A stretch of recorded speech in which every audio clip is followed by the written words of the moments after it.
यहाँलाई धेरै धेरै धन्यवाद। अब विशेष गरेर हामी अहिले कोभिडको सङ्क्रमण दर उच्च रहेकै छ र यो सन्दर्भमा हामीले डिसिसिएमसीले जिल्लामा चाहिँ निषेधाज्ञा जारी गरिसकेको अवस्था पनि छ र हाम्रो अहिले ऱ्यापिडली हामी स्थानीय स्तरहरूबाट पनि स्याम्पल कलेक्सन र टेस्टिङ चाहिँ गरिरहेका छौँ र यसले के देखाएको छ भने ग्रामीण स्तरमा पनि जस्तै इभन धौलागिरी रौगङ्गा अन्नपूर्णहरूमा पनि व्यापक रूपमा पोजिटिभ केसहरू आइराख्नु भएको छ। हिजो मात्रै हामी धौलागिरीको चाहिँ 36वटा नमुनामा 16जना पोजिटिभ आउनुभएको छ र धौलागिरी भने हाम्रो दुर्गम चाहिँ गाउँपालिका हो, त्यहाँ पनि धेरै मान्छेहरू चाहिँ पोजिटिभ भइरहेको अवस्था छ र पोजिटिभ रेट चाहिँ अहिले स्थानीय तहसम्म पनि व्यापक रूपमा बढिरहेको अवस्था छ एकापट्टि भने।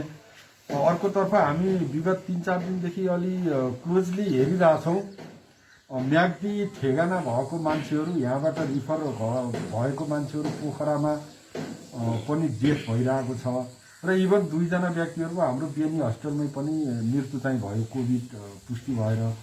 त्यसले गर्दाखेरि अलिकति सङ्क्रमण दर पनि बढिरहेको र जति धेरै सङ्क्रमितहरू हुनुहुन्छ त्यसको थोरै प्रतिशत चाहिँ सिभियर गम्भीर समस्याहरू देखियो भने उहाँहरूलाई अस्पतालमा उपचार चाहिने र मृत्यु हुन सक्ने सम्भावना हुँदो रहेछ भन्ने हामी आकलन गरिरहेका छौँ र अब यो उपचार व्यवस्थापनको लागि पनि हामी हस्पिटलमा कोभिड वार्ड चाहिँ स्थापना गरेर अब सञ्चालन सुरु भइसकेको अवस्था छ।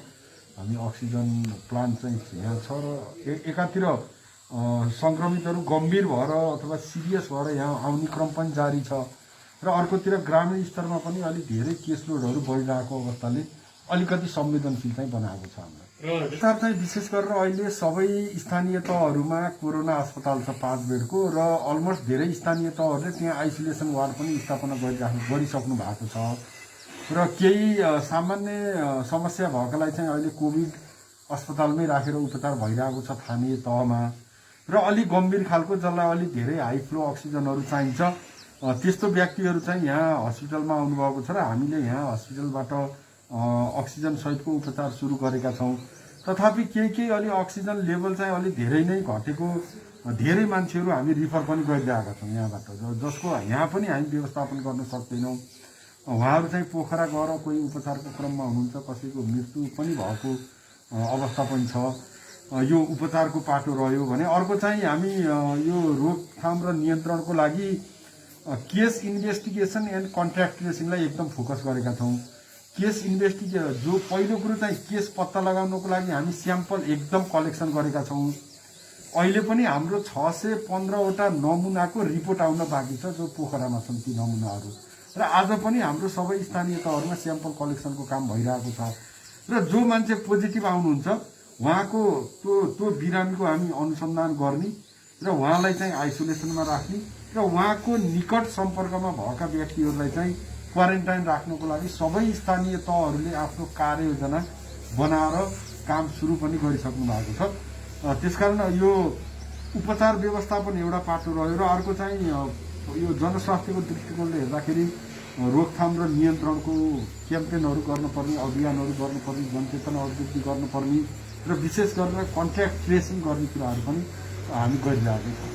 निषेधाज्ञा जारी भएको छ र हिजोदेखि 31 गते रातिसम्म जिल्लाभरि नै निषेधाज्ञा जारी भइसकेको अवस्था छ र अब अर्को एउटा समस्या के देखिएको छ भने मान्छेहरू सकेसम्म टेस्ट गर्न नआउने, यो सिम्टोमेटिक बिरामीहरू पनि घरमै बस्ने र अलिक सिभियर भइसकेपछि एकैचोटि अस्पताल आएको अवस्था पनि छ। त्यस कारण म सबभन्दा पहिला चाहिँ सबै महानुभावहरूलाई के अनुरोध गर्छु भने तपाईँ सिम्टोमेटिक हुनुहुन्छ भने जति सक्दो छिटो हस्पिटल आउनु। किनभने चिन्ह लक्षण देखिए पनि होइन केही भएको छैन भनेर घरै बस्नुभएको छ उहाँहरूलाई अस्पताल अथवा स्वास्थ्य चौकी आउन म एकदम अनुरोध गर्छु। दोस्रो कुरो अहिले हामीले म्याग्दीमा पनि निषेधाज्ञा जारी गरेका छौँ। यो निषेध आज्ञाको पालना गरिदिनु हुनको लागि म अनुरोध गर्छु। विशेष गरेर अहिलेको घर बाहिर सकेसम्म ननिस्किनु, एकदम ननिस्किनु। अब निस्किनै पर्यो भने जनस्वास्थ्यका मापदण्डहरू पालना गरेर निस्किनु। जो सङ्क्रमित हुनुहुन्छ उहाँहरू आइसोलेसनमा बस्दिनु, जो चाहिँ सङ्क्रमितको निकट सम्पर्कमा हुनुहुन्छ उहाँहरू चाहिँ क्वारेन्टाइनमा बस्दिनु। अहिले चाहिँ गाउँमा एउटा घरबाट अर्को छिमेकीको घरमा जानु पनि आवश्यक छैन, साथी भाइ मिलेर यो अरू खेलकुदहरू गर्न पनि आवश्यक छैन। स्ट्रिक्टली आफ्नो घरमा आफ्नो घरमा पनि जनस्वास्थ्यको मापदण्ड पालना गरेर बस्नु भयो भने वास्तवमा हामीले यो सङ्क्रमणको चेनलाई चाहिँ फेरि गर्न सक्छौँ भन्ने हामीलाई लाग्छ जरुरी छ।